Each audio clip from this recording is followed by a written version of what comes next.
If you've been following the news lately, then you've probably heard of bitcoins. What are bitcoins? Well, they're money. But the real question is, what is money? We all know it's not this, right? I mean, this is just a piece of paper which is supposed to represent a certain amount of this. But money isn't gold either, is it? The gold standard arose early in human history due to the mineral scarcity, easy division, and recognizability. There's only a finite amount of gold in the world, and it can only be mined at a predictable rate. Gold currency could be freely exchanged, but it was difficult for individuals to manage and hard for governments to control. So governments began issuing representative money to citizens, notes that could be exchanged for gold. During the 20th century, most governments stopped exchanging gold, and all money essentially became flat money, which only has value because the government says so. However, if a government decided to print flat money at an unpredictable rate, existing money would lose its value.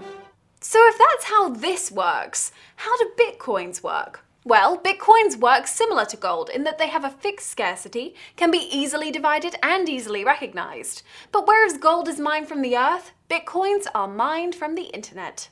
Bitcoins are codes designed to be generated at a predictable rate from the Bitcoin network, which awards bitcoins randomly to anyone using the Bitcoin software. Users can then freely exchange the generated Bitcoin codes for goods and services, using the central Bitcoin network as a means of verifying a particular code's authenticity. But how is the Bitcoin network any different from a government issuing flat money, or services like PayPal or Second Life's Linden Dollar? While those services are all run by a central authority, the Bitcoin network is a peer-to-peer distributed computing network similar to BitTorrent. This means that the process for creating and verifying Bitcoins is shared among everyone running the Bitcoin software. So what does this mean for the real-world economy? Right now, Bitcoins can be exchanged for about $20 US.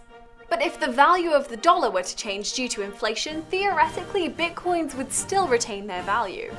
However, bitcoins are not immune to economic depressions. Just last week, the Bitcoin market suffered a steep crash where bitcoins lost 30% of their value. This was caused by users exchanging their bitcoins for US dollars en masse, like a virtual bank run. Bitcoins suddenly became less valuable only because users temporarily lost faith in the Bitcoin's economy stability. In the end, money isn't gold, paper, or even data. Money is trust in a system, be it the earth, the government, or the internet. So our question to you is this: who do you trust?